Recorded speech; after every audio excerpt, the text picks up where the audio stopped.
beginning, I'd like to welcome you. I'd like to welcome everyone from all over the world, and happy to have you.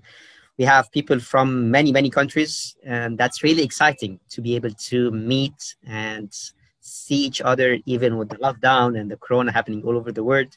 So I'd love to welcome everyone. And I'd like to start by discussing some ground rules for our meeting today.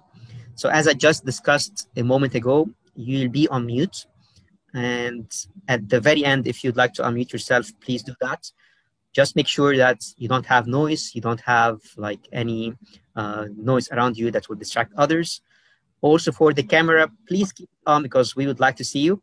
But if it's going to be distracting, if you're moving or if you're going to the restroom, definitely turn off the camera. We don't want to see that. And make sure if there's any distraction around you that you have your camera turned off. So what we will be doing here is during the event, if you need any kind of support, please feel free to reach out to your local institute organizer who will be able to help you with that.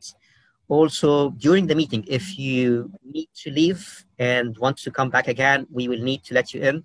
So make sure you have the right name so we know who you are. If you're not being let in, please contact your also director or local institute moderator. So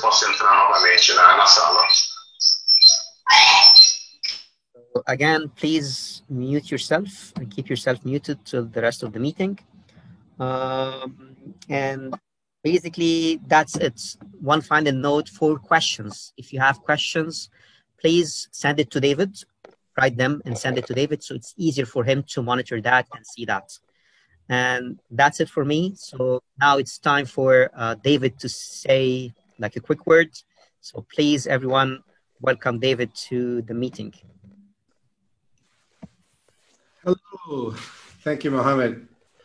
Well, I'm very excited again to see this much of people part of our community. I feel really proud of having this strong and big community. This is the third time, if I'm not wrong, that we have this kind of webinars with Michael Hall. And I think this is part of what we can keep doing in order to keep us closer, even though we are in very, very different parts of the world. So I just want to say that I'm excited and I'm very happy to do this and to contribute as we are doing. And of course, I want to thank Mariani because she is the one that has the credit on this. She has been encouraging us to keep doing this every 2 months. So thank you, Mariani. And I think the most important thing is to listen what Michael has prepared for us in order to make us laugh and help us and teach us a little bit more about that. How can we have a better humor in our job, in our coaching sessions, and in our life, in our daily life. So Michael Hall, thank you, and let's go ahead. Well, thank you, David. Thank you, everybody. We're here in Colorado where it's almost 6 o'clock in the morning. So at 6 o'clock in the morning, you have to really work to have humor present. So we're going to start this morning with the humor of resilience. This is the brand new book, The Humor of Resilience. That's the subject, right? That's the subject. or is it just humor? Just humorous thinking? Could be both. Humor is a part of being human. So that's one of the reasons we want to look at humor and to do a serious view of humor, because humor involves almost everything that is deep and profound about human beings. It deals with consciousness, with self-reflexivity, with meaning, with shifting meaning, with frames, with reframes, with psychological development. So when it comes to humor, humor really taps into the most profound aspects of us, which is why we're not born with humor. I didn't know that until I did this study. It's not till 10 weeks that a child begins to laugh. It's amazing. We're not born with humor, we have to learn it, and it is developed. And there are developmental stages of humor, which is why children at 5 and 6 have a different kind of humor than most of us have today. Not all of us, but some of us. And there's the developmental stage of humor during the adolescence period, during adult period. So humor is given as a potential, but not as an actuality. So it has to be developed. And there are humor skills. So if you were to list off your skills of humor, what would they be? So any stand-up comedy comic would know all the different ways of generating humor. When it comes to humor, there are also multiple kinds. It's not all the same. Many different kinds of humor, and we'll look at a number of those. What we want to do is to recognize the meta state of humor. Now, humor as a primary emotion, all of the theorists argue about what the primary emotion is. Many of them argue there is no primary emotion of humor. And just in a little bit, I'll talk about the meta state of humor. What I wrote in the book is that humor is the thinking emotion, because humor makes you stop and think to be able to get the joke or the humor. So humor is an incredibly powerful skill and state of consciousness, and it enables us to stay youthful. At the heart of humor is playing around with ideas, playing around with thoughts, playing around with images, playing around with words, sounds. It's playing around. So we can extend our youthfulness with humor as we keep playing around with possibilities. Of course, out of that comes creativity, innovation, all sorts of new things. So what we want to do here is to start a pandemic of humor in the neurosemantic community, so that one of the resources that we enable people to access, whether it's during times of setback or lockdown, as we're having now, is the ability to think humorously. And when you can do that, then you can get a new perspective and see things in new and different ways. So humor. The heart of humor is incongruency. It's incongruency. Two things don't fit. They don't fit. And so we respond with humor. But that's not the only response we can make to incongruency. The biggest stress, the biggest response that all of us make to humor, to incongruency, is stress. Fear, anger, anxiety, get upset, get negative, because things are not right. Things are wrong. Things do not fit. They do not match. The second thing that we do when there's incongruency is to become problem focused on what's not working. I was amazed at all the stand-up comics that I watched, that I read from, how many of them say that humor is based on when things go wrong, when there's tragedy. Now, who would have thought? Tragedy and humor, two sides, same thing. So where there's tragedy, a lot of people become stressful. Other people become problem focused, pessimistic, negative, learn helplessness. The third response to incongruity is problem solving. So here's a good response, problem solving, figuring out how to fix things. So we get serious, we get focused. And so that's a third basic human response to incongruity. The fourth one is humor. So humor, we see the silly side of things, the human side of things, the humorous side of things. And so with humor, we are able to step back, gain some psychological distance from whatever it is that is not fitting. And if we're safe, then we have the experience of humor. So it all goes to incongruency. It could be physical incongruency. And so this is where children make faces.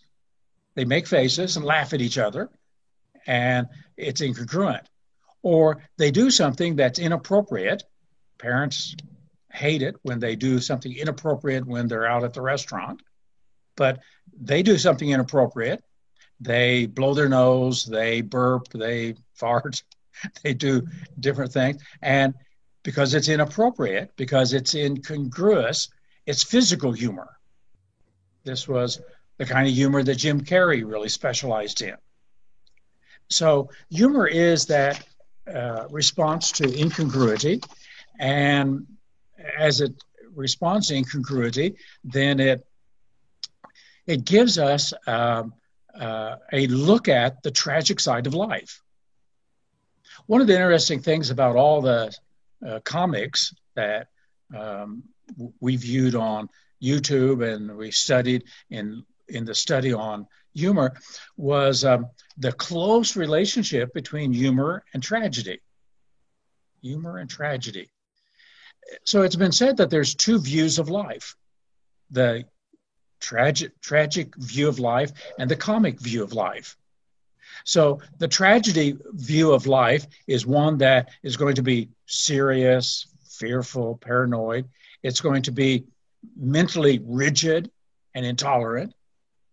Conversely, the comic view of life, to have a comic attitude, is to be playful, creative, to be flexible, to be tolerant. And so when there is a tragic view of life, usually we have an external locus of control. That is, we think the source of all the problems is outside and the way to respond is outside. With humor, we have an internal sense of control, because if you can laugh at it, you could laugh it off. You could gain some psychological distance. Most of us think that way from time to time when we say, one of these days, we're going to look back on this and laugh. Of course, the neurosemantic question is, why not now? Why not take that comic perspective and attitude in the midst of what is tragic? The tragic view views life in a deterministic and fatalistic way. The comic view of life looks at it from the standpoint of freedom and liberation. Several people I studied dealing with gallows humor. Gallows humor is humor about some of the most desperate things of life, prison, death, sickness. A lot of them who were prisoners of war in different places said that once you could laugh, you could get distance from it, and that it kept your sanity. A sergeant in the U.S. Army was in a Korean prison camp for many years, and he said that when the brainwashing occurred, if the prisoner could laugh, could get some distance from it, the brainwashing had to start all over again because it interrupted. So there's freedom and liberation with that comic view.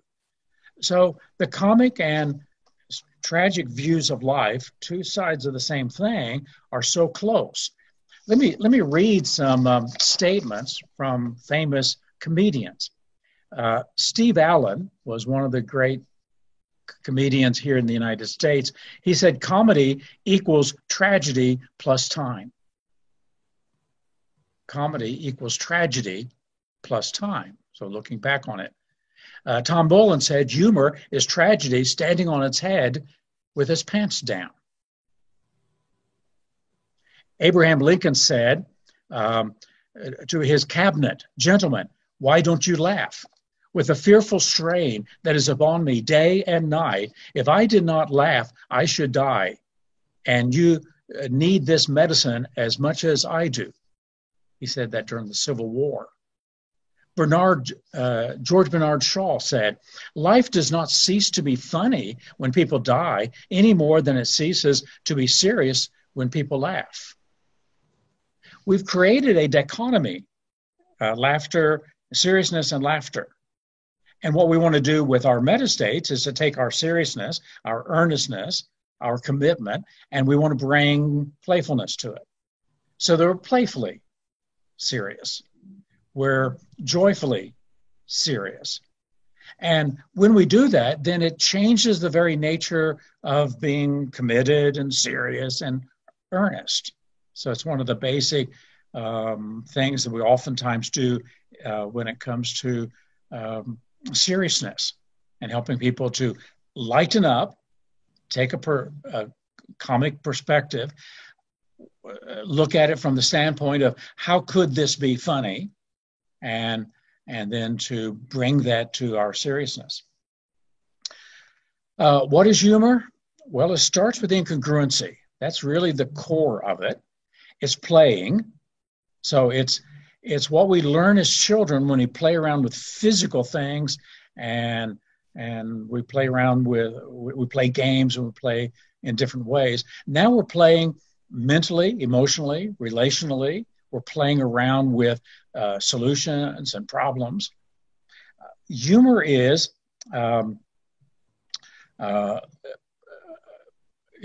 that which is out of place, the incongruence, out of place in time and space without harm.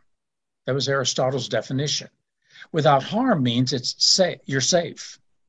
It means it's benign. It means that we're not going to take it ultimately serious. So that's what saves us from that ultimate deadly seriousness. We're safe.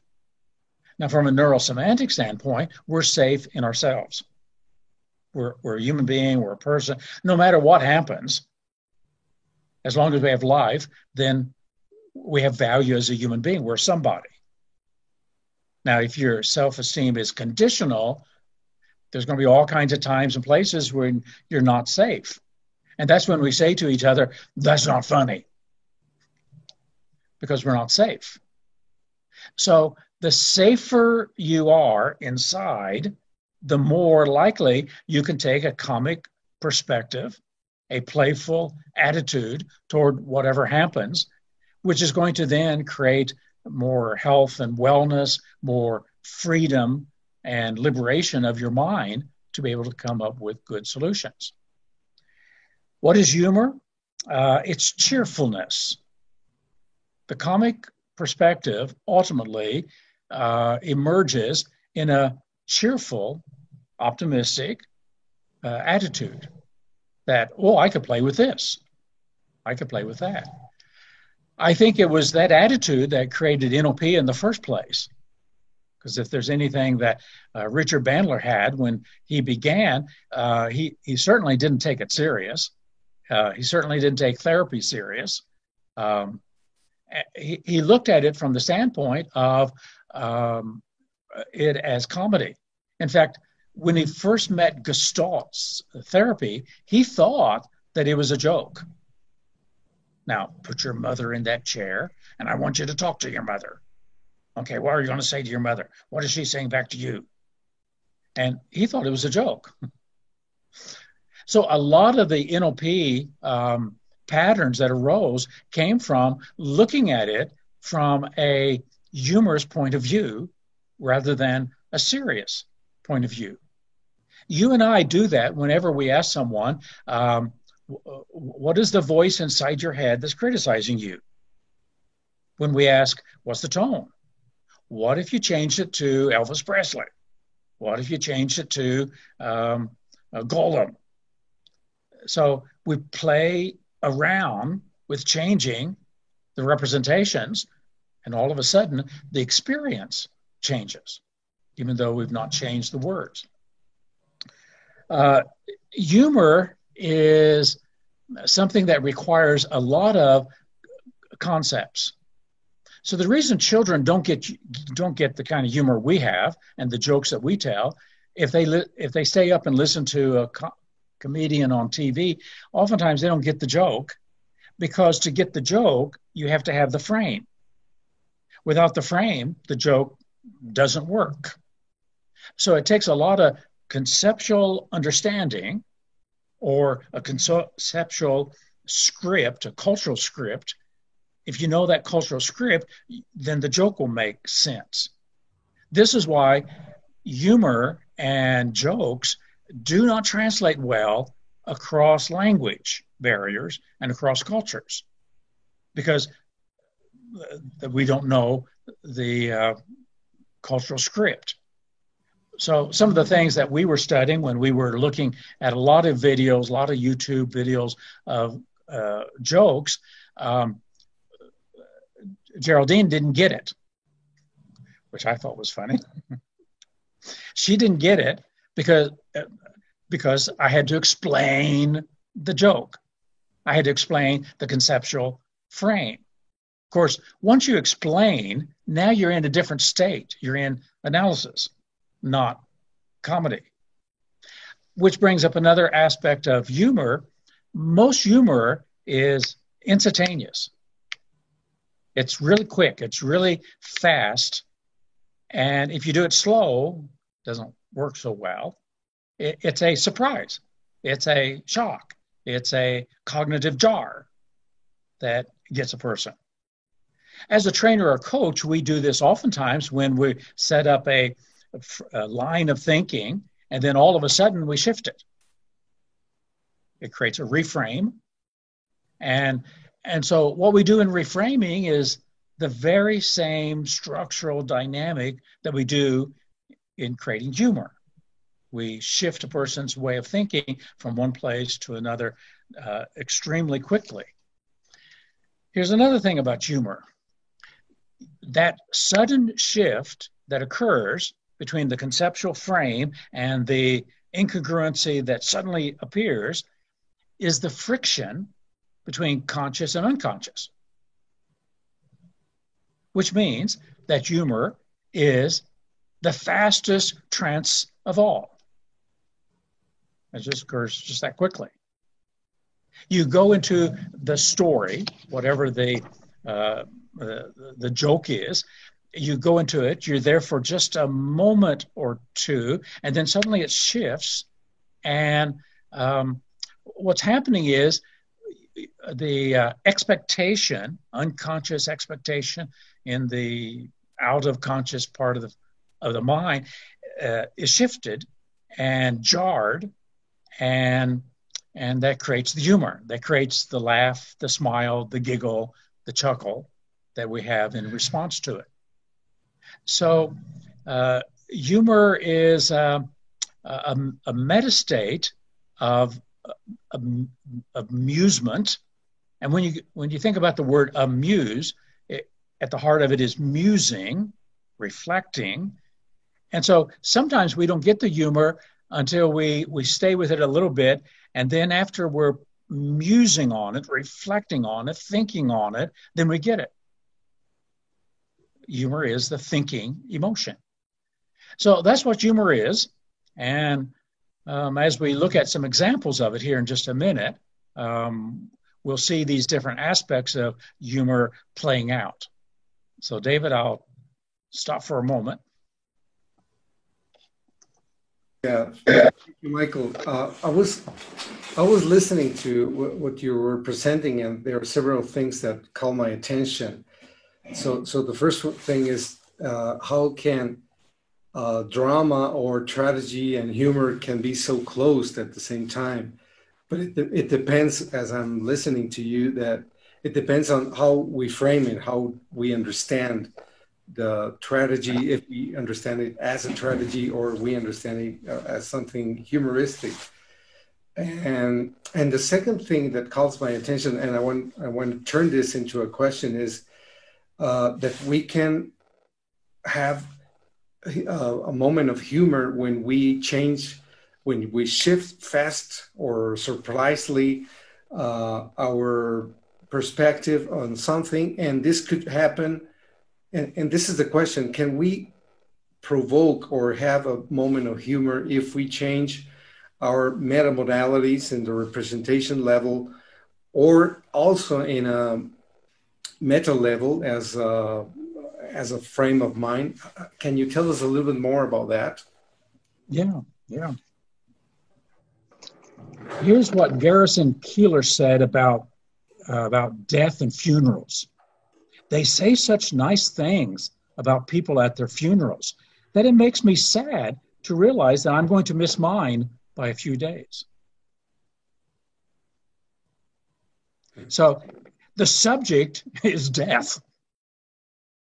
The observation is people say such nice things at funerals. And then here's a sadness that's a strange sadness. I'm sad that I'm going to miss mine by a few days. Yeah. Woody Allen said, "I'm not afraid of death. I just don't want to be there when it happens." So once again, the incongruency, that doesn't seem to fit there. So when it comes to humor, looking for the incongruency would be the first thing to look for, and then to see, do we shift it at the primary level or at the meta level? Because you can shift it at either level in answer to your question. Yeah. Yeah. So when we play around with our meta modalities and the kind of voice, or we can play our movie with some changes, or we can put some circus music or that kind of things, we can make it a moment of laughter instead of something that is worry us or something like that. Exactly. And also, as you said, what I am understanding is that we break like the logic of the theme, and when we do that break that is surprising, then we can laugh. The nice thing about egotists. So when I start this sentence, egotists, nice thing. I mean, that's incongruent itself. The nice thing about egotists is that they don't talk about other people. So here you've got a truth statement, a subtext, and a reframe at the same time. I wonder if illiterate people, so here's a problem, illiterate people. I wonder if illiterate people get the full effect of alphabet soup.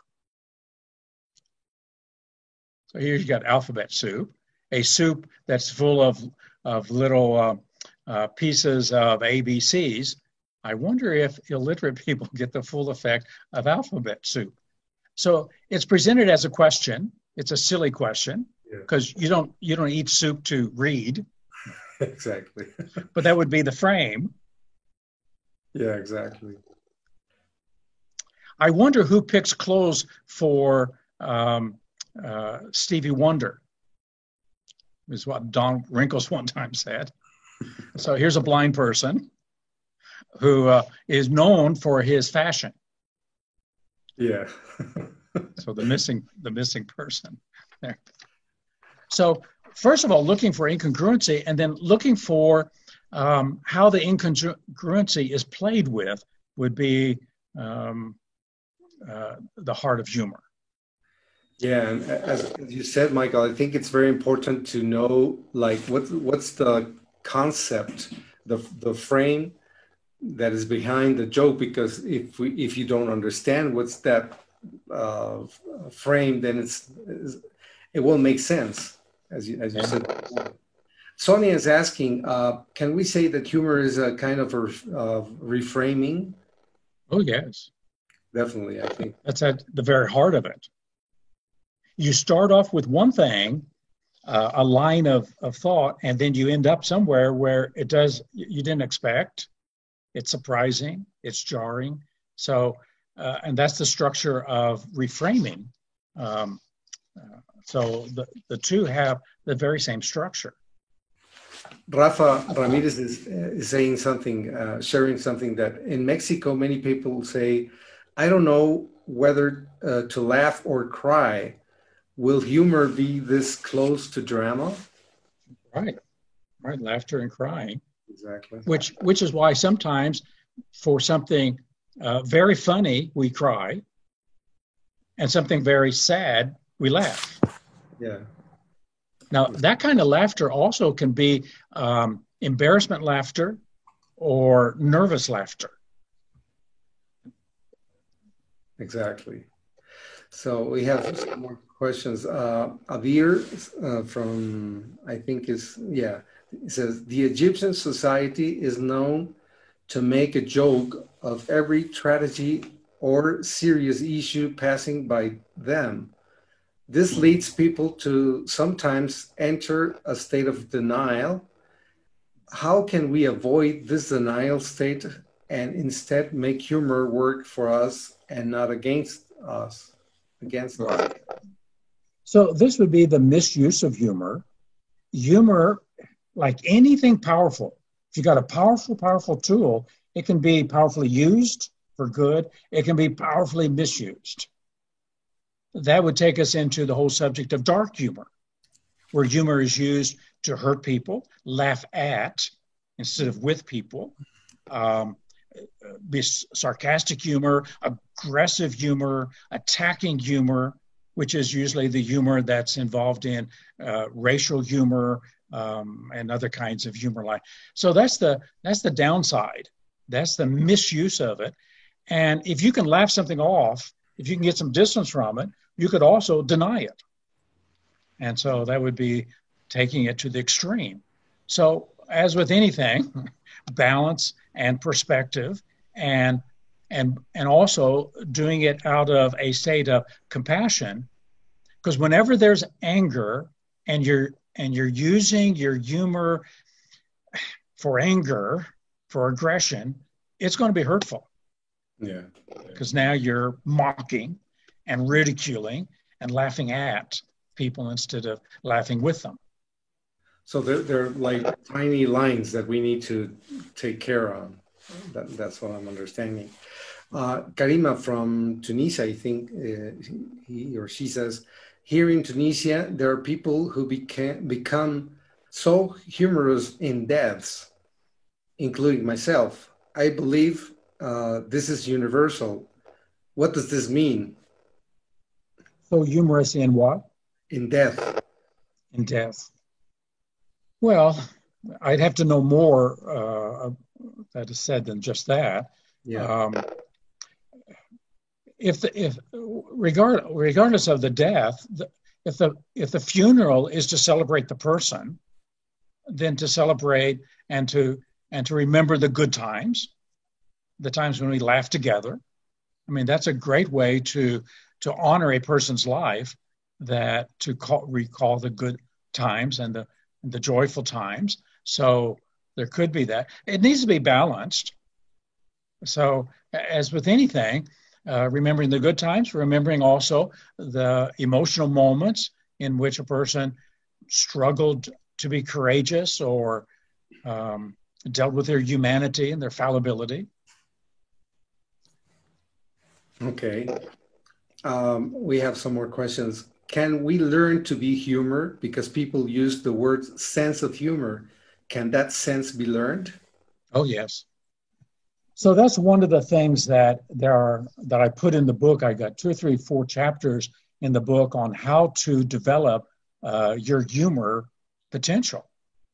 Because once you know what humor is made out of, now you can use it and play with it intentionally.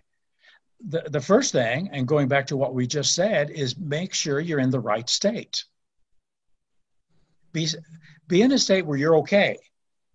Because if I'm not okay, then my humor might be trying to send out little barbs to hurt other people or to put them down so that I feel put up. So getting in the right state, and that would be a state of compassion and caring, a state of cheerfulness, a state of optimism. So the very first thing in learning a good sense of humor, and some people have a good sense of humor, and some people have humor deficiency. They have ADD, amusement deficiency disorder. They have a terminal illness called terminal seriousness, TM. They need to get cured of. Yeah, seriousness can certainly be learned, and when you know how to, the range of things to do, then it's just a matter of practicing and developing those skills. The skills of playing with words, punning, playing on words, the skill of exaggerating. So anytime you exaggerate a image or sound or sensation, exaggerating will create humor. So there's lots of ways of learning it, and that's really, to a good extent, what is in the book. That was my next question, but you answered already. So that's part of what you wrote in the book. Okay, Michael, somebody says, in these times, it means that if we want to fight the COVID-19 hysteria, we have to build communication that permit to laugh at it. It's a yes or no question, but I think laughing at it. I think that will make a huge difference if we could be able to laugh at many things that are occurring with this pandemic. Yeah. Well, one of the biggest things you can laugh at with COVID is the stupidity of the politicians and how they think they're going to cure it. Here's a disease that affects people 75 and above, mostly. Below that, if you get the virus, you've got a 99.964 chance of surviving. 99.964 chance of surviving. You're not going to die. So here's politicians. We got to close the schools. Yeah. We need to keep children safe. Yeah. So we could do a lot of jokes about the politics. How bad is this? How bad is this epidemic? Mm-hmm. And look at it from that perspective. Anthony is asking, why do we sometimes cry if we laugh? Why do we cry when we? Yeah, sometimes when we cry when we laugh. Well, both of them activate the same sympathetic nervous system, which is a response to stress. The sympathetic nervous system, it's activating it, and whether it comes out with one symptom or the other, crying or laughing, it's very neurologically, those are very close responses. Okay. Michael, I have this question, and it's about, you gave us already many of parts of the answer, I think so. But if we could set like a pattern or like a step-by-step to develop humor, what would be that if you have that kind of structure? Let's see. So I've got a number of things written for that. So the key thing would be step by step, get in the right state. If you have any kind of beliefs about humor that hold you off, of course, you'd want to change those limiting beliefs. And there's lots of limiting beliefs about humor. It's a waste of time. It's shallow. It's superficial. It's disrespectful. There's all kinds of limiting beliefs about it. You might look at your own family that you grew up in. Was there a lot of laughter? If there wasn't a lot of laughter in the home, what did your mom and dad, what did your grandparents say about humor that may be some frames that still need to be changed today? Do you have permission to joke around? Do you have permission? Do you have permission to feel embarrassed? So if you don't have permission, you may have to give yourself permission in order to be playful with different things. Humor, because there's a sense of jarringness to it and joltingness to it, has a sense of being audacious. And so if you are very externally oriented and other oriented, you may feel, should I say this?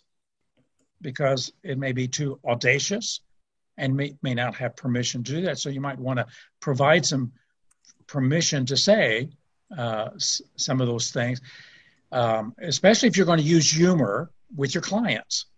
Set that frame that you're going to use humor, because it's a way of getting some distance, of creating some new frames, of expanding awareness, of creativity.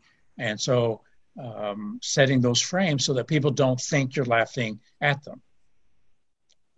Once you do that, then it's just a matter of playing around with the different forms of humor. You can play with words. That goes to puns and play on words. One of the jokes I put in the book was this one. Have you ever been treated by a doctor for this condition? And the answer is no, they always make me pay. So the play is on the word treat. Like, yeah.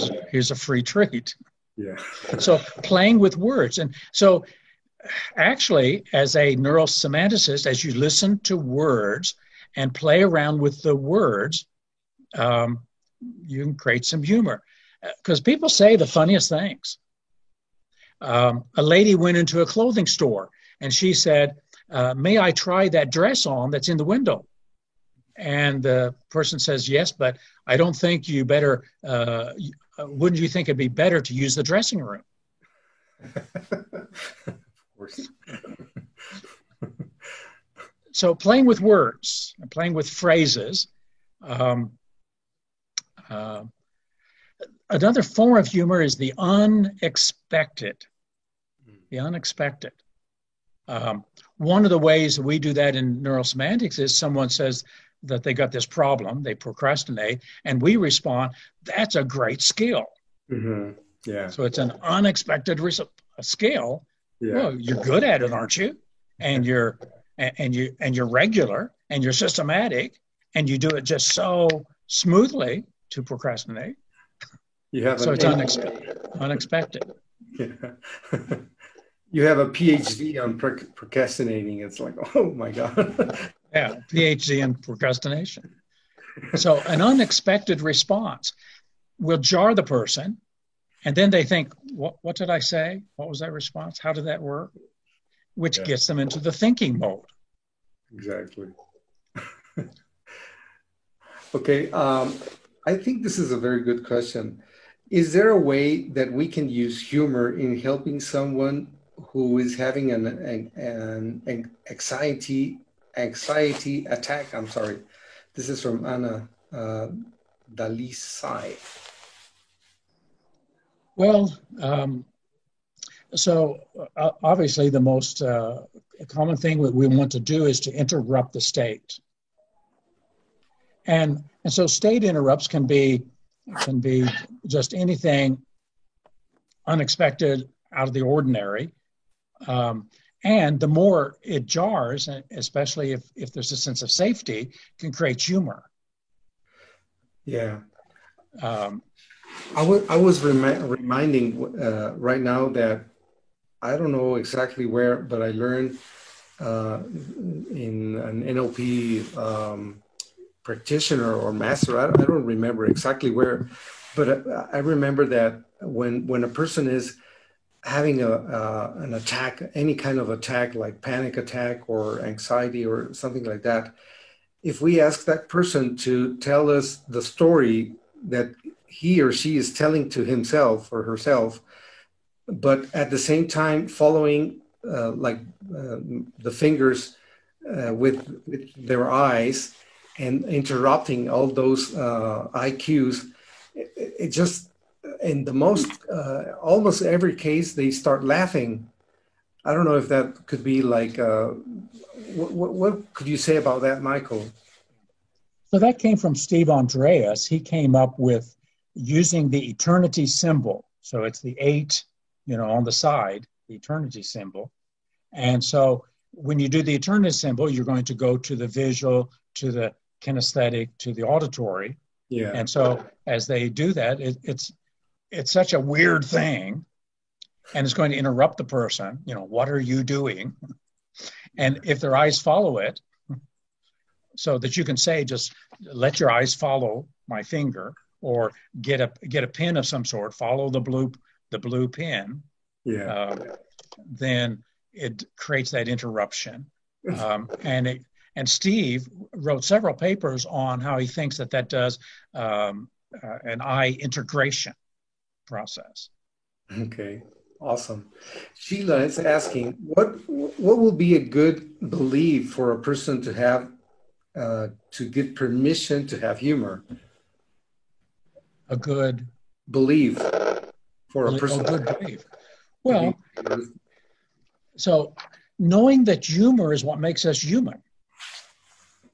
So I like to say, if you get serious, you get stupid. If you get humorous, you get human. So humor makes us human. It makes us healthy. We know a lot of the health benefits of humor now, especially the stress relief that humor provides. An interesting thing about humor is if you're having a big belly laugh, the harder you laugh, the weaker your muscles become. That's why you watch little children, they start laughing, they fall down. If you start laughing and you're trying to pick up something heavy, you won't be able to do it because your muscles relax. So there's healthful benefits of humor. Humor expands awareness, consciousness. It leads to creativity, the more humorous you are. With scientists, oftentimes the humor does not show up as laughter or aha, as much as it goes, oh, that's funny. They're looking at something that's weird, that incongruent, that doesn't fit, and they say that's funny. Humor provides psychological distance. If you can laugh at it, you can gain a little bit of distance, knowing that you're more than and different from whatever it is. And so humor also is a great support of resilience. One of the things I found in the resilience is that humor is one of the tools used to stay resilient, especially when life is painful. And so understanding that and believing that, because humor forces us into thinking, it is a tool for critical thinking. And you can make a lot of points by using humor. And so one of the great uses of humor for speakers, for trainers, for people who are making public speeches is to use humor to drive home a point about something. Awesome. So lots of things. And all of that would be, more empowering beliefs about humor. So I think you answered already one of the questions that Aher Slim is asking. Is the humor a sign of intelligence? Let me say that it can be. It can be. It can be. It can also be a sign of some real dumbness. Okay. There's a line always. Okay. Mariani is asking, do a person with metaprogram difference? I think difference, what you meant, Mariani, is mismatching, or I'm not sure. But the question is, do a person with meta program difference is easier to have humor? Is it easier for her to or him to see incongruency? I don't think so. I don't think there's going to be that, except just humorous serious. I think we got a meta program on humorous serious. Yeah. The more fluid you are, the more dynamic and fluid your consciousness, rather than static and rigid. So when you're doing Aristotelian thinking, this is what it is, and it can't be anything else. That's going to stop humor. But I don't think that there's really many of the meta programs. You can play with all of the meta programs to create humor. Yeah. Sean is asking, if exaggerating is about humor, are the distortions in the meta model intending to naturally create humor? Yeah.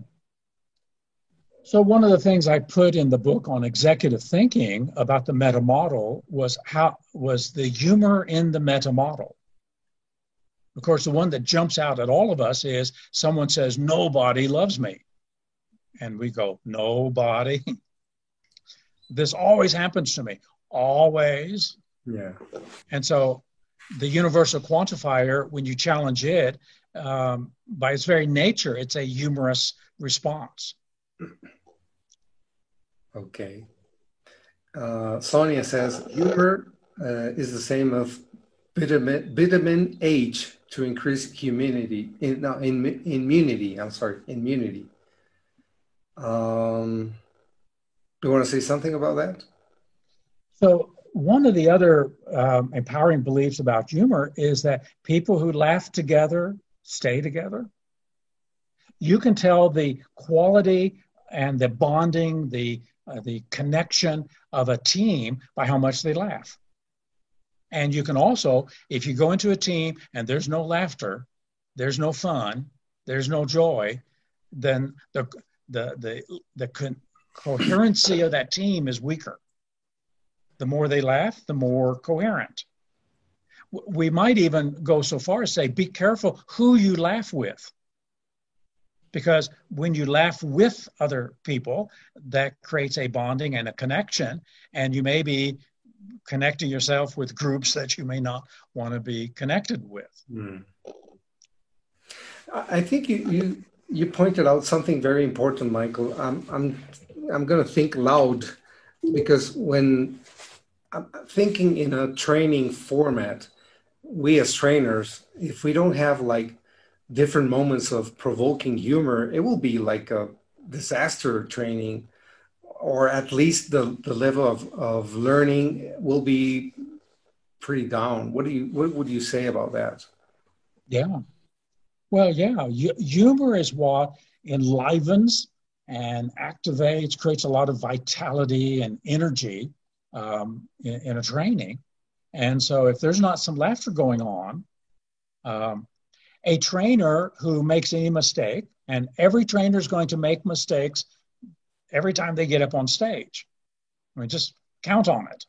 Yeah.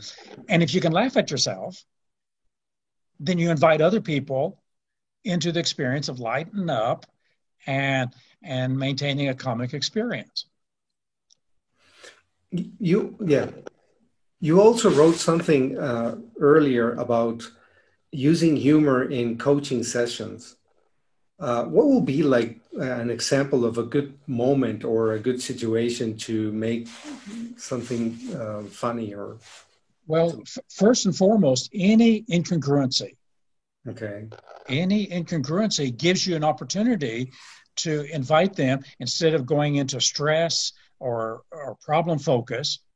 And before we go to problem solving, let's lighten up with humor.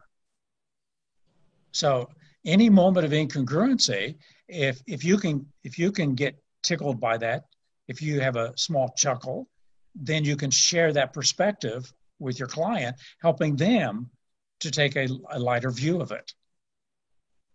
Okay, I'm thinking a little bit in Richard Bandler when he says things like, if you're going to suffer, why don't you start suffering right now? If you're going to suffer in the future, why don't we start right now? That kind of things could be like making a moment of humor. Yeah. Okay. When I used to do, when I do some coaching, when I used to do the counseling, someone would say they have low self-esteem. I'd always jump on that. Oh, it's low. How low? And then I would use some physical humor. Are we talking down to your knee? Are we talking down to your calf? How low does your self-esteem go? So the point of that humor is to point out that self-esteem is not a physical feeling. It's not a physical feeling in your body, high and low. If someone said they have high self-esteem, I might say, so it's gone to your head, huh? It's up in the pre-cortex, huh? And the point is to laugh at the fact that we treat it like it's a real physical feeling when it's not. It's a meta feeling, a judgment. Yeah. Okay. Michael, there's one more question that I think it's pretty good. If someone is very pessimistic and keeps saying like things like I cannot do that, that will never happen, etc., how could we respond with him in a humor way so we can break that state or that frame? So here's some more humor in the meta model. I can't do that. I can't stand criticism. I can't stand it when she rolls her eyes. Anytime you've got a psychological can't, not a physical can't, I can't physically flap my arms and fly, but you got a psychological can't, you've got a moment where you can do some humor. So, oh, you can't stand it when she does this. What, you have to sit down? Maybe you have to lie down. You can't stand. So you play with their words. When someone says, I will never do that, oh, I did not know that you were a forecaster of the future. Read my palm. Yeah. So you go to the frame that statement is inside of. I can never do that is inside the frame of, I can predict the future. And so now let's play with it. Let's just extend it further. Tell me what the stock market is going to do tomorrow. Because if you can predict the future, yeah. So you can start playing with those kinds of things to break up and to prevent a person from living inside of those limiting frames. Awesome. Great, Michael. Thank you. So, Michael, it's 8 a.m. Well, here in Mexico, it's 1 hour after we started. Anything else that you want to add? Or yeah, there's some closing things I've put down here. One of the most important things about humor is being able to laugh at yourself. Laughing at others when we see them fall, when we see them make faces, when we see them being incongruent. Laughing at others is easy. The highest form of laughter is laughing at yourself. It's the healthiest form of laughter. So I would suggest get your clown hat, get your clown nose, and let the inner clown come out and learn to laugh at yourself, at your fallibilities, at your humanness. At the fact that you're not going to make it out of this thing called life alive.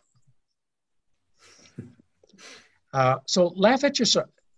Try to surprise yourself several times in the day. See if you can get 5 surprises in your life today.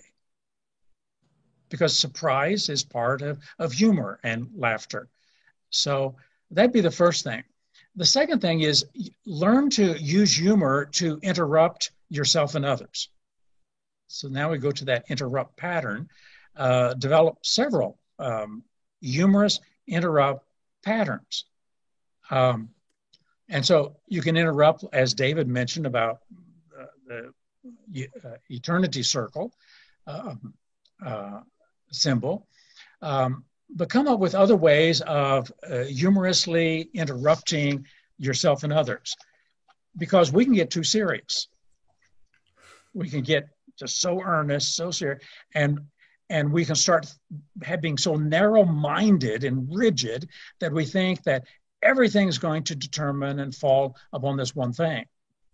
But we know that when you get serious, you're going to get stupid.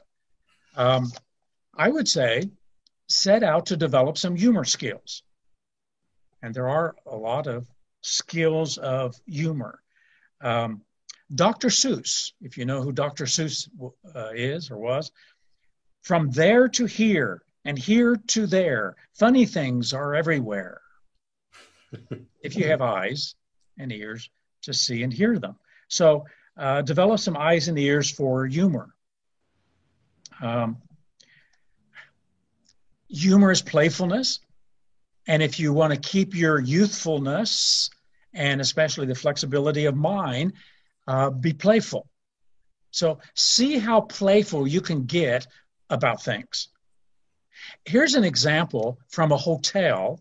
And I don't even know where the hotel was, but they decided to get playful about the hotel keys to the rooms. We've all gotten hotel keys, and we've gone to the rooms, and we stick it in there, and it's just, you know, no big deal. You just stick the card in there, or wipe the card by the electronic thing, and the door opens. But here's what they did. They wrote this on the card. Firmly grasp the key card with a stunning image faced up, and this face to the ground. We recommend staring at the image for at least a full minute while contemplating the enormity of life and the room that you're about to enter. Then, when a moment strikes you, rapidly insert the key card into the slot, into this finely crafted door, then remove it. And as King Arthur removed Excalibur from the stone, at this point, your door should open, and if you listen closely, you may hear a chorus of angels. Awesome. Playfulness. So they got playful with a key card to a door. The more we can get playful about things, the more fun, joy, delight we can bring into our lives and the lives of others. And I think that would be a great way to just enrich and enhance the quality of life. We say in neurosemantics, the quality of your life is the quality of your states. So humor is a good quality state when it's healthy, respectful humor, when it's compassionate humor. And so enriching our state and the state of others with some good, healthy, respectful, compassionate humor. Michael, just to have like a parameter or like a criteria, how many times do you and Geraldine laugh every day? How many times do you and Geraldine laugh every day? I laugh a lot. She keeps asking, what's so funny about that? And that makes you laugh. And I laugh about that. I wrote the answer to her in the Appendix A in the book on humor. It's got 17 reasons why we laugh. Okay.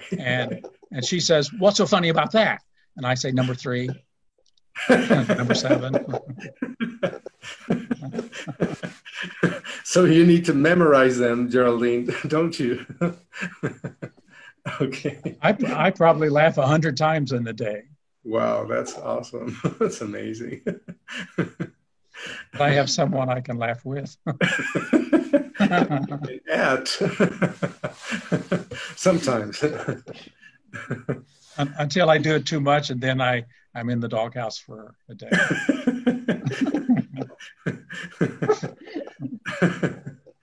Okay.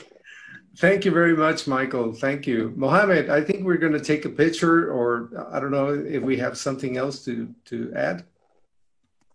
Tarek? Your microphone is mute. Yes, so that was my attempt of humor. Okay, so what we'll be doing now is we'll be taking a picture for everyone. So some like guides for how to do that. Please stop writing messages. No one write any messages, and that should take like 1 minute or less. And I'm repeating again, please don't send any messages till we do that. Okay, so I'll be starting in a minute. Here's what I would like you to do is, yeah, put a nice smile on your face. Okay, here, and we're ready. So start smiling and please turn on your camera. I see that some of you have your camera off. So please turn on your cameras. Everyone, please turn on your cameras. Even if you don't have your full makeup, that's fine. Turn on your cameras, have a good smile, and let's start. So we're starting now. Keep on your smile till we end. That will take around a minute.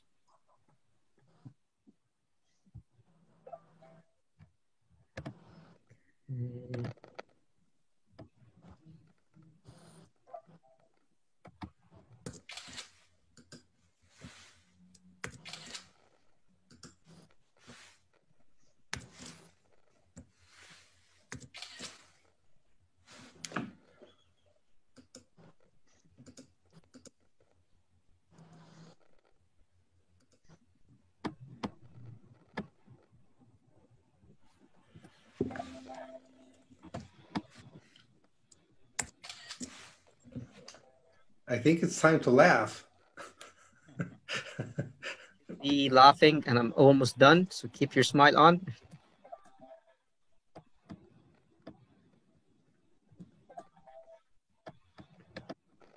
This is painful. And we're done. That's what it takes to be humorous, David. So thank you everyone for that. We have taken the pictures. So is there any announcement, David or Michael, you'd like to do before we end our session today? Well, I would just, I would like to thank Mariani for making this possible. And not only Mariani, but all the team that is behind this webinars that we are doing every 2 months. So thank you very much. And thanks to the whole community of being part of this. Let's keep doing it and keep being together in this community. Thank you very much. And thank you, Michael. It was great to see you and to hear about humor, and also you, Geraldine. Thank you. Anything that you want to say, Michael? There is now a 1 day, 2 day training manual on humor. So any trainer who wants to train humor, we now have that training manual ready to go. Awesome. That's great. Good news. Thank you. So thank you, everybody, and see you the next time. Thank you, Michael. Thank you, Geraldine, David, Tarek, everybody. Geraldine, hello. Thank you, Michael. Thank you, Gerald. Bye, Michael. Bye. Gracias, Bye, Mexico. thank you. Bye. Bye. Thank you, everyone. See you. Thank you, Michael. Nice to meet you. Bye-bye. Hasta luego todos. Adiós, Michael. Tack så mycket, Michael. Michael. Hasta luego, Flor. Muchísimas gracias. Guille, también muchas gracias. Gracias. Hasta luego a todos. Gracias, México. Michael, David, thank you. Valeu, Aras. Valeu, Victor. Valeu todo mundo, gente. Ó, beijo no coração. Thank you, Michael. Bye-bye. Thank you. See you again next Beijo no year. coração. Michael. Thank you, David. Bye, everyone. Bye. Bye, everyone. Bye-bye, trainers. See you next. See you next. Bye, everyone. Bye-bye. Bye. Bye-bye. Então tá, né? Então vamos sair, acabamos. Desaparecida, Bia. Saudade também, amada. Oi. Thank you, everyone. Coming up. Bye. Fala que tá desaparecida. Bye, bye. Bye, Danny. Bye, Dislema. Bye. Semana tava de cama. Por que, gente? Bye, Maziki. Bye, Danny. Alden, Yeah. Mariani, thanks so much. Bye-bye. Thank you, everybody. Thank you. Thank you, Mariani. Bye. Thank you, Mariani. Congratulations to you. Thank you. Thank you. See Bye, you. Waras. Bye. Bye, Mazuki, Mariani, Mohammed, everybody. Thank you, Mariani. Tchau, pessoal. Bye-bye. Thank you. Obrigado, Waras. إلى اللقاء. So I'll end the meeting for all of us.